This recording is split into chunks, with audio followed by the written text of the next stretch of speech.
cada um de nós tem uma facilidade e uma dificuldade. Tem gente que vai falar assim, eu prefiro lidar com criança agressiva. Porque eu já sei lidar, porque, enfim, apesar de não ser o mais comum. E tem pessoas que vão falar que preferem lidar com crianças grude. E já tem gente que não consegue lidar com essas crianças que grudam demais. E é importante a gente entender que tudo isso tem a ver com a nossa maneira de funcionar, né? Com as nossas experiências. O que a gente viveu? Se a gente tem uma experiência não muito legal com agressividade, lidar com uma criança agressiva pode ser extremamente desconfortável num primeiro momento, né? Então, o mais difícil de lidar tem a ver com a gente. Tem a ver com as nossas questões. E é importante que a gente olhe para elas e tente entender o porquê que é tão difícil de lidar. E uma coisa que eu gostava de falar muito para os educadores, partir do pressuposto de que não é pessoal. Não é pessoal, na maioria das vezes. Né? Não é pessoal. Essa criança ainda não é capaz de confiar, ainda não é capaz de estabelecer vínculos de uma maneira que não seja por meio da agressividade. Né? É a maneira que ela conhece, é a maneira que ela sabe lidar com a situação. Não tem a ver com você. Pensando que a família, então, deixa de assumir esse papel, né, de cuidados, que às vezes nunca existiu, quem passa a fazer isso é a instituição. É a instituição através dos cuidadores, dos educadores, de todos os outros profissionais. Né?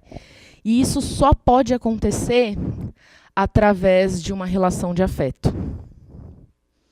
Disponibilidade emocional. Não tem outra maneira de acontecer sem que a gente esteja disponível emocionalmente e afetivamente. E eu também entendo que isso é bem complicado. Estar disponível. O que é esse negócio de estar disponível, né?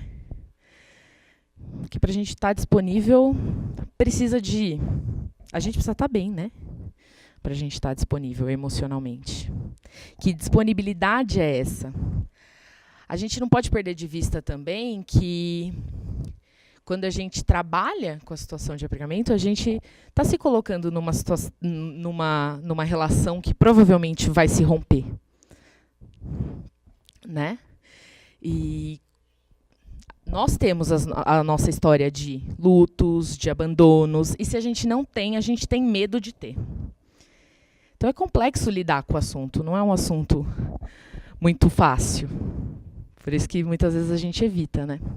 Mas qual é o papel, né? Então, com essa história toda complexa, com tudo isso que a criança vive, luto, perdas e essa história, o que a gente pode fazer? Acho que é isso que a gente precisa pensar também. Acho, né, uma das partes mais importantes é o que a gente pode fazer com isso. E estou falando de qualquer pessoa que lida com essa criança que chega, é considerado cuidador. Pode ser uma nova referência de segurança. Né? A gente só se sente confortável para ir para o mundo, ou para construir novas relações, quando a gente tem alguma experiência positiva na construção de vínculos. Então, nós somos quem pode mostrar para essa criança que é possível construir relações de confiança. Então, o cuidador, ele tem a possibilidade de ser o porto seguro dessa criança. Garante segurança, confiança no outro. A gente não pode apagar em momento nenhum tudo que ela vivenciou. E, às vezes, por isso, a gente acha que não tem muito o que fazer. Mas, na verdade, qualquer relação qualquer relação que mostre para ela o contrário, é extremamente transformadora. A partir do momento que eu entendo que existe alguém no mundo em quem eu posso confiar, com quem eu posso contar, para quem eu posso expressar meus medos, minhas dificuldades, eu já entendi que existe alguém, nem que seja uma pessoa. Né? Isso vai afrouxando para a criança e dando novas possibilidades de relações, novas possibilidades de ser no mundo.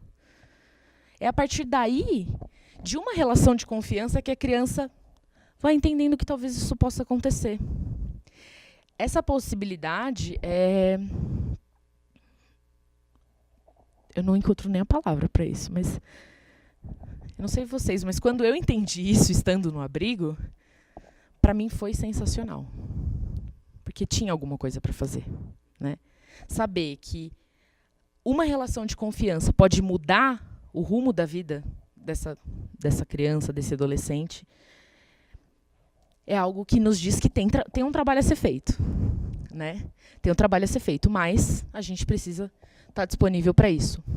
Então, uma nova relação, uma nova chance, um novo caminho.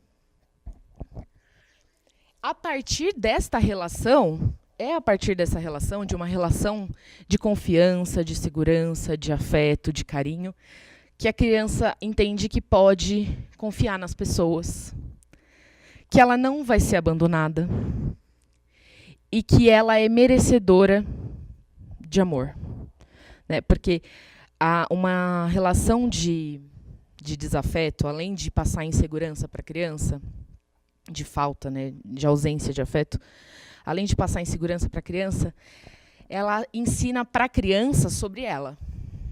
Então, talvez eu não mereça tanto amor, eu não mereça tanta atenção, eu não mereça tanto cuidado. E uma relação que mostra o oposto para ela é transformadora na sua história, né? Isso é possível promovendo um vínculo seguro, ainda que o abrigamento seja temporário. A questão da temporariedade no abrigo é uma coisa bem complexa, porque, né, o ideal é que seja transitório, mas, na realidade, a gente vê que a transitoriedade, muitas vezes, ela é falsa. E aí fica aquela coisa de que tem família, talvez volte, não volte, eu vou me vincular com essa criança, mas até quando ela vai ficar aqui? Não importa. O tempo que você tiver com ela é capaz, é possível de construir essa relação, né, entendendo que independe do tempo. Uma relação de confiança ela pode ser estabelecida. Porque senão a criança não tem isso na família, a gente não vincula, porque, enfim, logo ela vai sair, talvez nem dê para fazer muita coisa, e ninguém faz. Essa criança não é cuidada nem pela instituição e nem pela família, vira uma coisa muito maluca, né? Só que para fazer isso a gente precisa estar disponível emocionalmente e aceitar a criança, inicialmente da maneira como ela é, com a sua história, entender quem é essa criança. Se interessar por ela, pela sua história. Ter empatia, então se colocar no lugar dela, entender o quão difícil e quão complexo foi isso. Afeto e divertimento. Então, um lar substituto ele pode ser, tem a possibilidade de oferecer uma base segura. E relações seguras geram relações seguras. A gente precisa entender isso.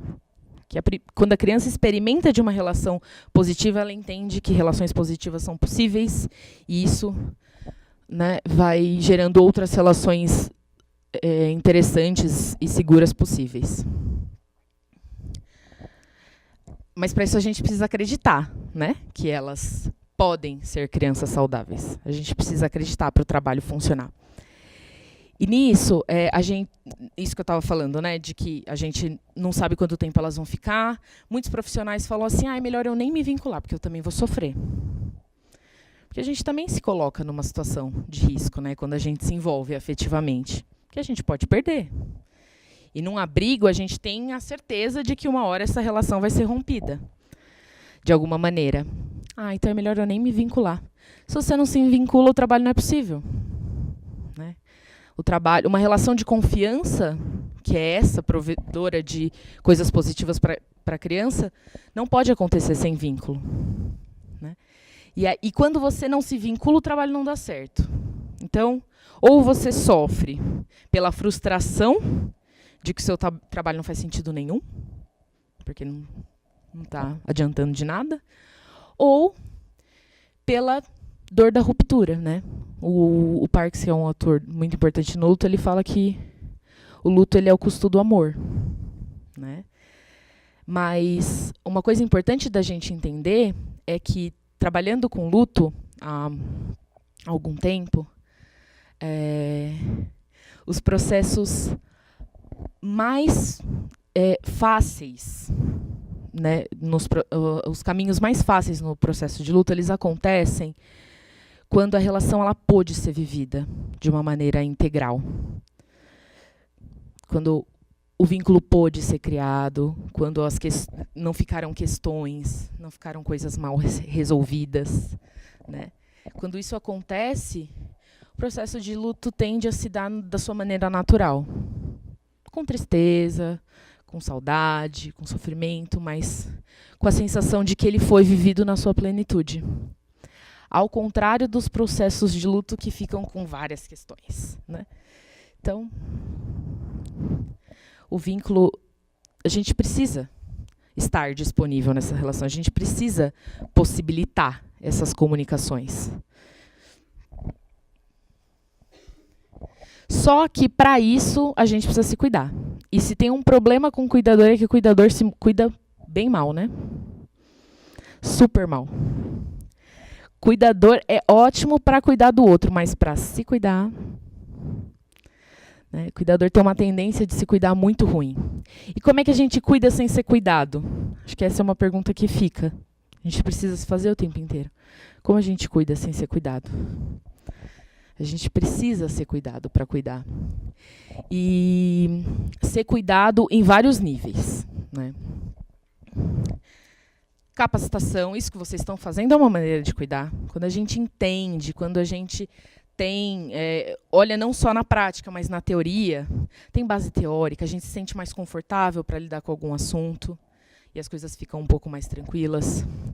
Dividir experiências, que é o que vocês vão fazer já já, né? De dizer, olha, isso também acontece comigo, eu também acho isso muito complicado, olha, também não sei lidar com isso, vamos pensar junto, é uma maneira de se cuidar. Autoconhecimento, então, olhar para si, para sua história de perdas, para sua história com abandono, os seus medos, os seus sentimentos, se conhecer. E o autocuidado.